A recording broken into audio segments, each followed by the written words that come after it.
Shalom, most in Christ bless.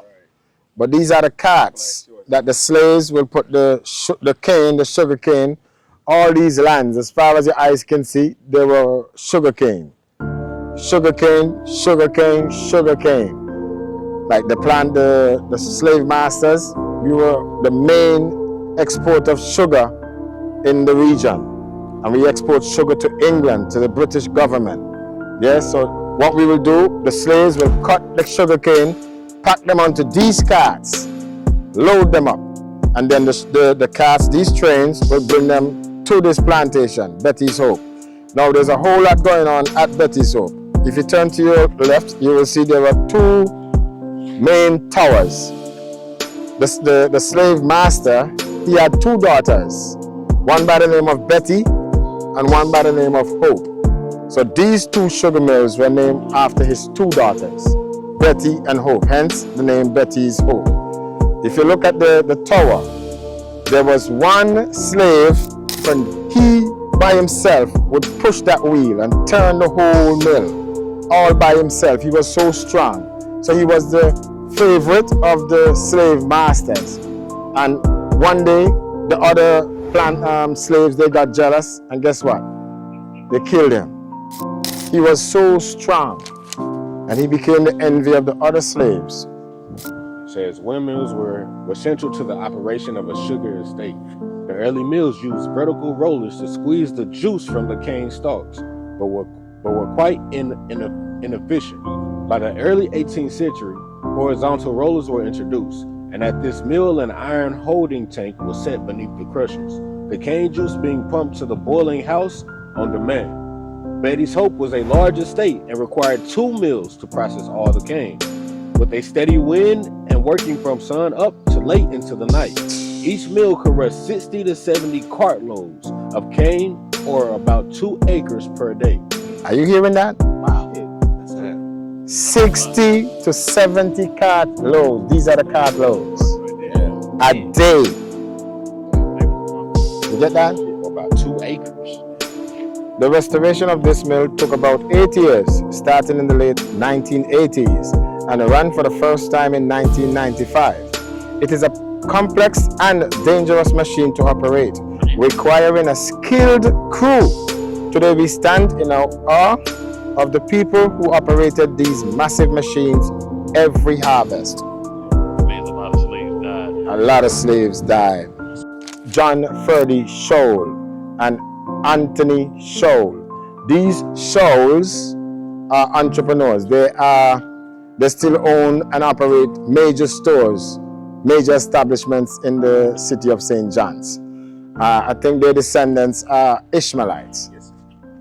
This was a master's house, and I guess on this estate you will have church, you will have all the whole setup.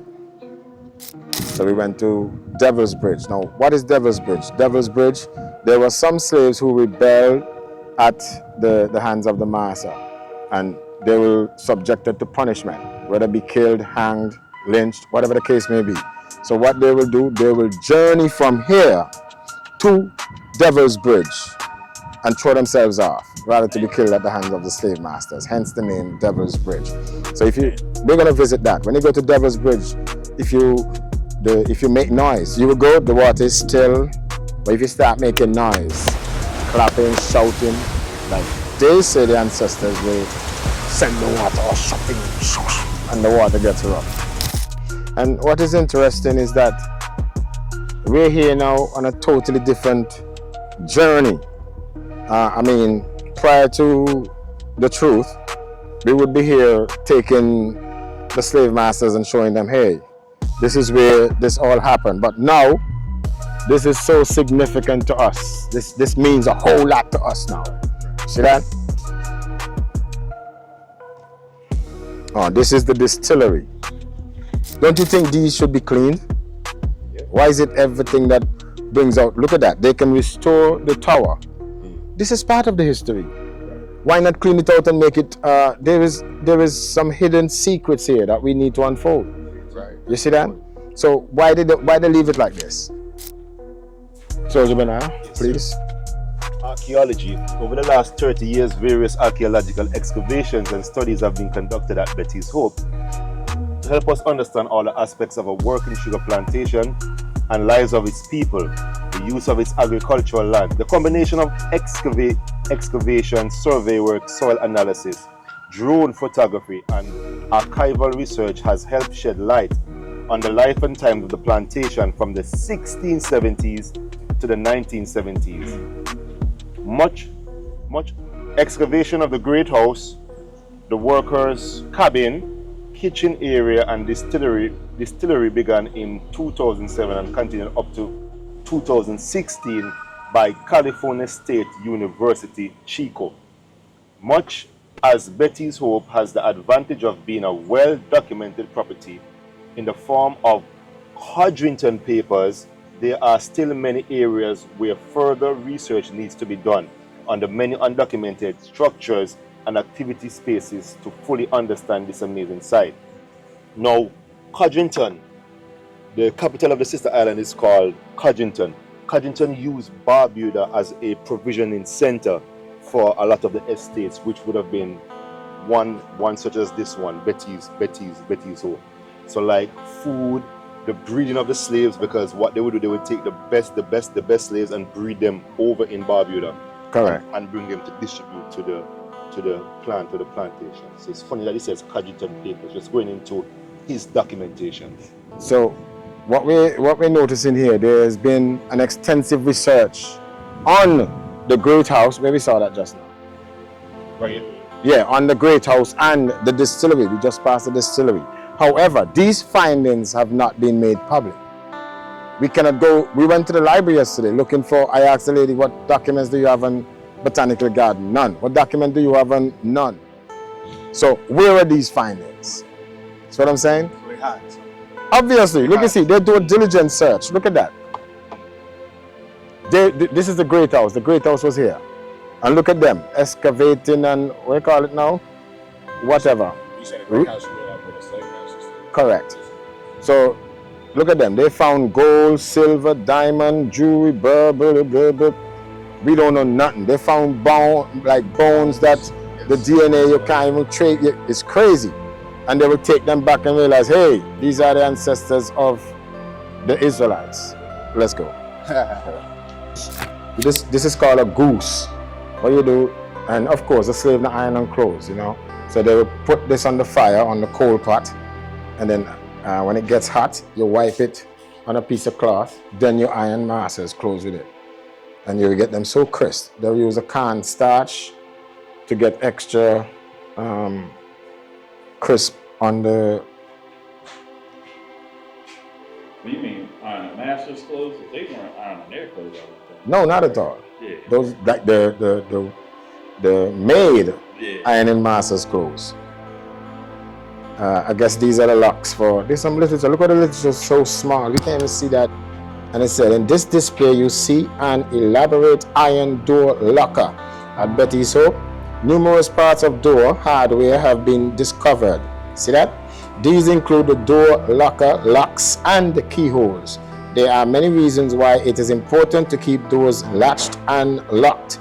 Due to a large number of slaves compared to the relatively small number of planters, many were afraid of uprisings. Latches also help maintain, which means they had a lock and chain on your foot and your hand so you can't move. Latches also help maintain privacy and keeps stray animals from entering the premises. Oh my. Archaeologists can use the presence of door hardware and determine the presence of doors and related architecture, including the layout of a building, as well as doors and related architecture, including the layout of a building, as well as a social and economic hierarchies that can exist both within and between buildings. That's a whole lot of... In other words, let me sum it up. These were locks to put on the chains that the slaves wear. That's it. See them? Do a diligent search. 2013. Large heavy barrels of sugar or rum required several hands for loading. See that? So when they finish making the sugar or the rum, they will load it onto the boat, and then the Christopher Columbus will take him to England. Okay, let me look at this one. Look at this.